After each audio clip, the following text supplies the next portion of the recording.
Let me start with the briefing of recent macroeconomic developments, outlook, and the rationale behind yesterday's decision making. Today we are meeting for the press conference for the 5th monetary policy review of this year. The monetary policy board at the meeting held yesterday decided to keep the policy interest rates at the current levels. Accordingly, standing deposit facility rate will be at 8.25 and standing lending facility rate will be at 9.25. Let me discuss about the inflation developments and outlook. Inflation softened significantly in the recent months with the recent downward revisions to energy prices. We have shown the headline inflation movements over the period from 2021, and also we have shown the decomposition of headline inflation into major categories. As you can see in the second chart on the right, you can see there are three components of headline inflation: food and non-alcoholic beverages, energy and transport, and other categories. The energy and transport category, which is shown by yellow color bars, are clearly showing that since March 2024, they have been contributing negatively to the headline inflation. So this March 2024 is associated with the notable electricity tariff revision happened for the first time during this year, followed by a second revision in July. This also includes some of the downward adjustment to petroleum prices and LP gas as well. Going forward, headline inflation is projected to remain below the inflation target in the near term. The latest projection confirms that headline inflation is likely to be below the target by a notable margin in the upcoming months. However, core inflation is likely to remain around the current level on average. Supported by appropriate policy measures, we expect inflation to gradually align with the targeted range of 5% over the medium term after overshooting during the second half of 2025.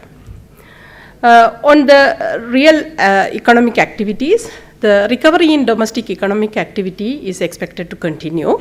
There has been a notable improvement in recovery in economic activities. The economy has recorded 4 consecutive quarters of growth, and also this has been confirmed by the release of GDP data for the second quarter of 2024. The robust growth outcome recorded in first half is likely to continue in the second half as well. With this, we expect the real GDP growth for this year is expected to exceed the initial anticipation and initial projected level of growth. On the interest rate, we see overall downward adjustment in market lending interest rates, even in August. We have shown the chart, the key interest rates, market interest rates, and in the table also we have shown the key market interest rate. The last column, the one before the last, shows the changes to the key interest rates since July, which was the last monetary policy announcement. And we could see a continuous downward adjustment in market lending rates.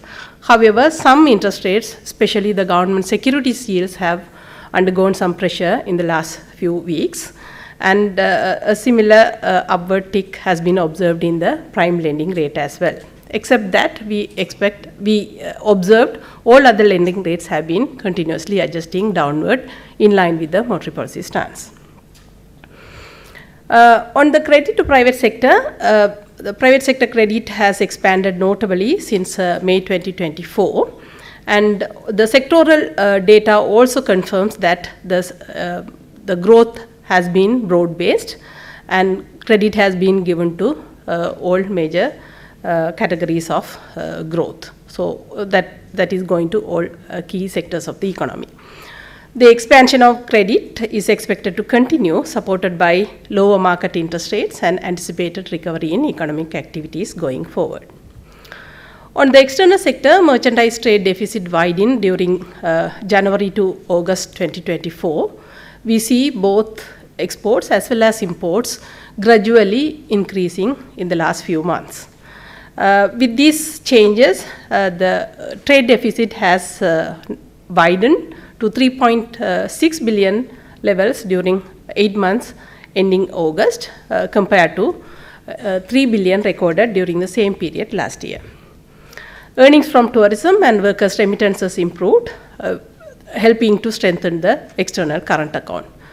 During first 8 months, Sri Lanka has received 4.3 billion workers' remittances, and earnings from tourism has been estimated at $2.2 billion during the same period.